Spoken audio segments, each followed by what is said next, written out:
Hello friends, నమస్తే. Sunitha cookery show healthy home ఫుడ్కి తిరిగి స్వాగతం. ఇవాళ మీకు వినాయక చవితి ఎలా చేసుకున్నారు? బాగా చేసుకున్నారా?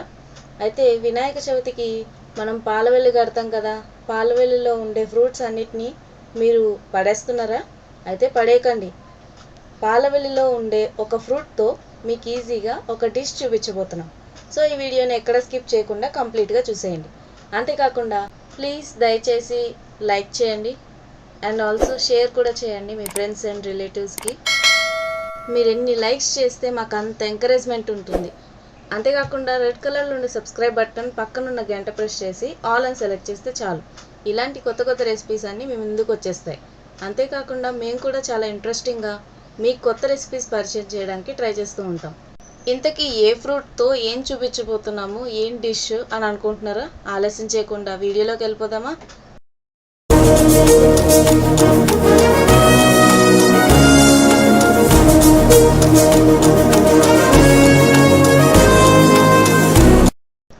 ఇంతకీ ఆ ఫ్రూట్ పేరేంటి? ఎలక్కాయ. ఎలక్కాయతో ఏం చూపించబోతున్నాం? పచ్చడి చూపించబోతున్నాం. ఎలక్కాయతో పచ్చడా? ఇదేంటబ్బా వెరైటీగా ఉందా? మేము పాలవెల్లి అంతా సర్దుతున్నప్పుడు ఎలక్కాయ కనిపించింది. ఈ ఎలక్కాయతో ఏదైనా ఒక వెరైటీ చేయాలి, అది అన్ని డిషెస్లోనూ అందుబాటులో ఉండాలి, చక్కగా నంచుకుని తినాలి అని ఆలోచించాం. ఇది వెంటనే థాట్ వచ్చింది, ఎలక్కాయతో పచ్చడి చేస్తే ఎలా ఉంటుంది? ఇడ్లీలో, దోశల్లో, పరోటాల్లో, చపాతీల్లో, రైస్లో, ఎన్నిట్లోనైనా నంచుకుని తినేయచ్చు. మరి ఇంకెందుకు ఆలస్యం? ఎలక్కాయ వచ్చేసింది. పేపర్ మీద పెట్టేసుకొని కట్ చేయాలనుకుంటున్నారా? కాదు కాదు, ఫస్ట్ ఈ ఎలక్కాయని పగలగొట్టాలి. అది 2 హాఫ్లాగా కట్ అవుతుంది. దాని తర్వాత లోపల ఉండే వైట్ కలర్ ఉంది చూసారా, అది తీసేయాలి. తీసేసి ఒక ప్లేట్లో పెట్టేసుకోవాలి. దాన్ని చిన్న చిన్న పీసెస్ లాగా రెడీ చేసి ఉంచుకోవాలి. ఇప్పుడు వీడియోలో చూస్తున్నారుగా అలా. ఈ ఎలక్కాయ పచ్చడి అన్నిట్లో నంచుకోవచ్చు అంటున్నారు. టేస్ట్ ఎలా ఉంటుంది? టేస్ట్ అయితే సూపర్. ఈ ఎలక్కాయతో పచ్చడి మాత్రం పచ్చిగా ఉంటేనే పచ్చడి బాగుంటుంది, పండిపోతే బాగోదు. స్టవ్ మీద కడాయి పెట్టుకొని కొంచెం ఆయిల్ యాడ్ చేసి జీలకర్ర, మినపప్పు, ధనియాలు, ఎండుమిర్చి లేకపోతే పచ్చిమిర్చి అయినా యాడ్ చేసుకోవచ్చు. ఇలా ఫ్రై చేసుకోవాలి. ఫ్రై చేసుకుని కొంచెం సేపు చల్లారాక ఒక మిక్సీ జార్లో మనం ఫ్రై చేసుకుని చల్లార్చుకున్న మిశ్రమం ఇందులో వేసేసుకుని రుచికి సరిపడా సాల్ట్, కొంచెం పసుపు వేసుకోవాలి. ఒకవేళ ఎలక్కాయ కనుక పండిపోతే దాంట్లో కొంచెం పంచదార కానీ బెల్లం కానీ వేసుకుని తినేయచ్చు, పండిపోతే.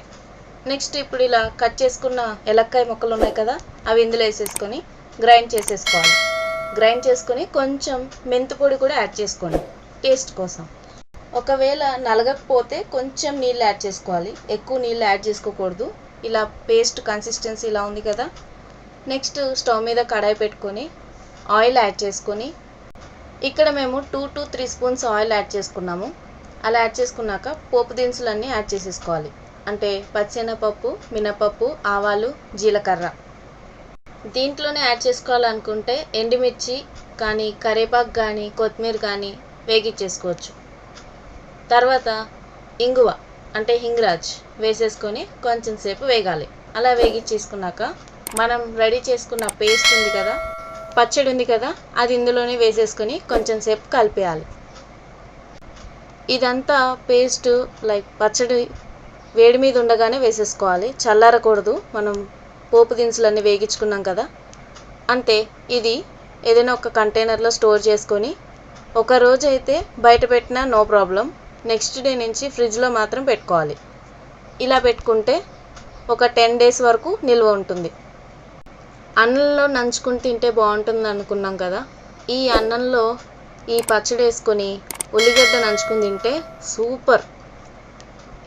సేమ్ అలానే పరోటాకి, చపాతీకి ఉల్లిగడ్డ కూడా సైడ్ డిష్గా పెట్టుకొని నంచుకొని తినేయచ్చు, అంత టేస్టీగా ఉంటుంది. మీరు కూడా మీ ఇంట్లో ట్రై చేశాక ఎలా వచ్చిందనేది మా కామెంట్ సెక్షన్లో రాసి పంపించేయండి. మరి వినాయక చవితి ఎలా సెలబ్రేట్ చేసుకున్నారు? కామెంట్ సెక్షన్లో రాసేయండి. ఇంకో వీడియోతో మళ్ళీ కలుద్దామా? Until then stay tuned to Sunitha cookery show healthy home food.